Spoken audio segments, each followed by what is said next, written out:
कुछ दिनों से देख रही थी आपके टूर बहुत ज़्यादा लग रहे। क्या बात है? कोई बाहर पसंद तो नहीं आ गई? मैंने अपने पति से मजाक में पूछा। क्या करूँ, नौकरी का सवाल है। नहीं तो तुम्हें छोड़कर जाने का मेरा मन भी बिल्कुल नहीं करता है। राहुल ने भी हंसी का जवाब हंसी में ही दे दिया। पहले तो ऐसा नहीं था, फिर अचानक इतने ज़्यादा टूर क्यों हो रहे हैं? इस बार मैंने गंभीर होकर पूछा था। तो क्या घर पर बैठ जाऊं? राहुल को गुस्सा आ गया। इसमें इतना गुस्सा होने की क्या बात है? मैं तो यूं ही पूछ रही थी। मैंने कहा, जैसे ही कंपनी कहेगी वैसा ही तो मुझे करना पड़ेगा। ठीक है, पर तुम मुझ पर शक कर रही हो। राहुल ने कहा, जैसे मैं किसी और से मिलने जाता हूँ, है ना? अरे मैं तो मजाक कर रही थी। मैंने कहा, तुम्हारे मन में ऐसे सवाल आ जाते हैं जिनका कुछ भी मतलब नहीं होता है। अच्छा बाबा, माफ़ कर दो। मैं तो इसलिए कह रही थी कि सर्दियों की छुट्टी में हम सब बच्चे के साथ कहीं बाहर घूमने चले। मैंने बात घुमाकर पूछा। ठीक है, देखते हैं, राहुल ने कहा। एक दिन घर के कामकाज निपटा कर मैं छत पर चली गई थी। तभी दरवाजे की घंटी बजी। जब दरवाज़ा खोला तो सामने पड़ोसन शीतल खड़ी थी। आओ भाभी, अचानक कैसे आना हुआ? तुम्हें पता है आजकल कॉलोनी में क्या हो रहा है? ऐसा क्या हो रहा है जो मुझे नहीं पता? अरे पिछले कई दिनों से एक पगली इस कॉलोनी में आई है और सब बच्चे उसे छेड़ते रहते हैं। हाँ, मैंने भी उसे देखा है, पर बच्चों को ऐसा नहीं करना चाहिए। कभी वे दोनों बात ही कर रहे थे कि अचानक बाहर बहुत शोर सुनाई दिया। दोनों घर के बाहर आ गई।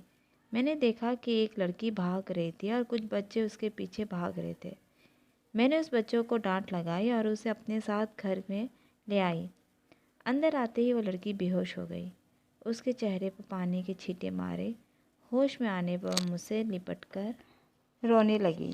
लड़के ने उसका नाम पूछा, लेकिन वह चुप रही। फिर वह ज़ोर ज़ोर से चिल्लाने लगी और मुझसे ऐसे लिपट गई जैसे उसे कुछ याद आ गया हो। मैंने उसे आराम से बिठाया और उसे खाने को दिया, तो वह फटाफट सारी रोटियां खा गई, जैसे बहुत दिनों से भूखी हो। कौन हो तुम? मेरी पड़ोसी ने उस लड़की से पूछा तो वह चुप रही। कई बार पूछने पर वह बोली, दीपा। कोमल पता नहीं या कहाँ से आई है, बस इसे यहाँ से जाने को कह दे। कैसी बात कर रही हो भाभी? कुछ देर आराम कर ले, फिर जाने को कह दूँगी। देख, मैं कह रही हूँ ऐसे लोगों से दूर ही रहना चाहिए। भाभी, आपको पता है कि मैं एक एनजीओ के साथ काम कर रही हूँ। मैं उनके बात करूँगी, आप परेशान ना हो। ठीक है, जैसे तेरी मर्ज़ी, कहकर वह चली गई। जब वापस आई तो देखा कि वो लड़की कमरे के एक कोने में दुबकी डरी समी बैठी थी। मैंने उनसे आवाज़ लगाई, दीपा। वह कुछ नहीं बोली, बल्कि और सिमट के बैठ गई। उसके पास गई और पूछा, दीपा नाम है ना तुम्हारा? उस लड़के ने धीरे से अपना सिर हाँ में हिला दिया। मैंने उसे कहा, डरो नहीं, बताओ कहाँ से आई हो, हम तुम्हें तुम्हारे घर पहुँचा देंगे। वह लड़की इतना ही बोली, मेरा कोई घर नहीं है बाबू जी। मुझे हैरान हुई कि यह तो कहीं से भी पागल नहीं लग रही है। अचानक उस लड़की ने मेरे पैर पकड़ लिए। उसका बदन गर्म लगा, ऐसा लग रहा था जैसे वह बुखार हो। अच्छा ठीक है, आज की रात तुम यहीं रह जाओ, कल मैं तुम्हें अपनी संस्था में ले जाऊंगी। दीदी जी, आप मुझे अपने पास रख लो, मैं घर का सारा काम करूंगी, कह कर वह फिर से रोने लगी। अच्छा, आज तो तुम यहीं रहो, फिर कल देखेंगे। राहुल रात को काफ़ी देर से घर आया। उसे उस लड़की के बारे में कुछ नहीं पता था। अगली सुबह राहुल को उस लड़की के बारे में बताया तो राहुल ने साफ शब्दों में कह दिया, उसको अभी घर से निकालो, पता नहीं कौन है। हाँ राहुल, लेकिन अभी मैं इसे अपनी साथ संस्था में ले जाती हूँ। मैं रात को घर आऊँगा तो मुझे कोई बखेड़ा नहीं चाहिए, कहकर राहुल चला गया। रात को राहुल ने पूछा, क्या वह लड़की चली गई? मैंने कहा, नहीं। क्यों? राहुल, उसे बहुत तेज बुखार है और ऐसी हालत में वो लड़की कहाँ जाएगी? अगर वह मर गई तो? मुझे नहीं पता, कहते हुए वो नीचे चला गया। वो लड़की बेहोश पड़ी थी। पता नहीं क्यों राहुल उसे देखकर हैरान में पड़ गए। शायद तुम ठीक कह रही हो। अगर यह यहाँ से गई और मर गई तो क्या होगा? फिर क्या करें? ऐसा करते हैं, जब तक ये ठीक नहीं हो जाती इसे अपने पास ही रख लेते हैं। ठीक है। आजकल करते करते कई दिन हो गए, पर दीपा वहाँ से ना जा सकी। वैसे मैं अब तक सिर्फ इतना ही जान पाई थी कि वह एक पहाड़ी लड़की थी, और किसी बाबूजी से मिलने आई थी। तुम्हें यहाँ कौन छोड़ गया है? मेरे गांव में कोई लोग यहाँ पर फेरी लगाने आते हैं। उन्हें उन्हीं लोगों के साथ मैं भी आ गई। देखो, अगर तुम हमें अपने गांव का नाम पता बता दोगी तो हम तुम्हें वहाँ पहुँचा देंगे। मैं पहली बार अपने गांव से बाहर निकली हूँ और मुझे तो यह भी नहीं पता कि मेरे गांव का ही क्या नाम है। पता नहीं वह सच बोल रही थी या झूठ, पर उसकी बातों पर कभी भरोसा हो जाता तो कभी नहीं।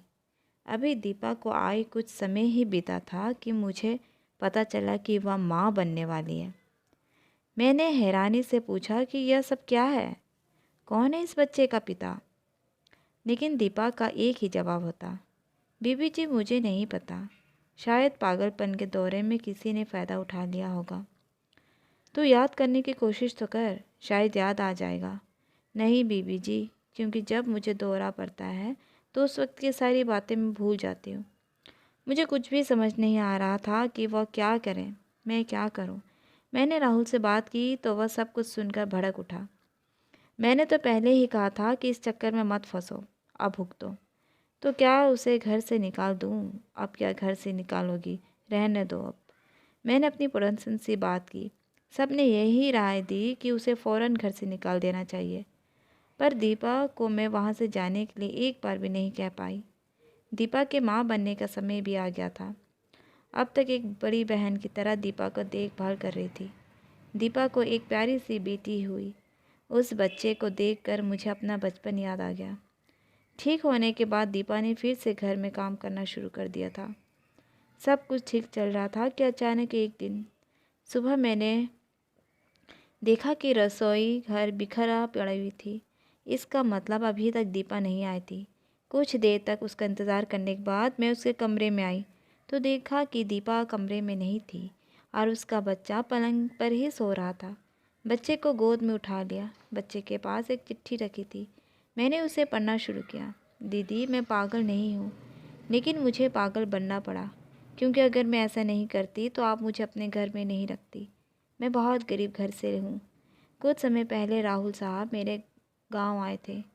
उन्होंने मुझे एक अच्छी ज़िंदगी के सपने दिखाए, लेकिन बदले में आपने तो जान ही लिया होगा कि मैंने कितनी बड़ी कीमत चुकाई है। दीदी, मैंने ही साहब को मजबूर किया था कि अगर वे मुझे अपने घर में नहीं रहने देंगे तो मैं आपको सब कुछ सच बता दूंगी। साहब जैसे भी हैं, लेकिन वो अपना घर नहीं तोड़ना चाहते हैं। अगर मैं चाहती तो आपको आपके घर पर ही रह सकती थी, लेकिन मैं जानती हूँ कि सच को ज़्यादा दिनों तक नहीं छुपाया जा सकता।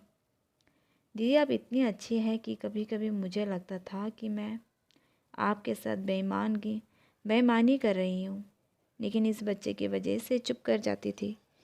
दीदी, अब यह आपका बच्चा है, आप इसे जैसे जैसे इसकी परवरिश कर सकती है। मैंने साहब को माफ़ कर दिया है, आप भी उनको माफ़ कर दो। मैं चिट्ठी पढ़कर मानो आसमान से नीचे गिर गई। इतना बड़ा धोखा, इतना बड़ा गुनाह मेरे आँखों के सामने सब कुछ होता रहा और मुझे पता भी नहीं चला।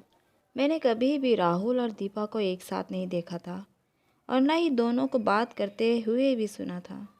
तो फिर कब मुझे ऐसा लगता, यह लग रहा था कि कमरे की दीवारें चीख चीख कर कह रही थी कि दीपा पागल नहीं थी, तू थी, जो अपने पति और एक अनजान लड़की पर भरोसा कर बैठी। पगली तो मैं बन गई।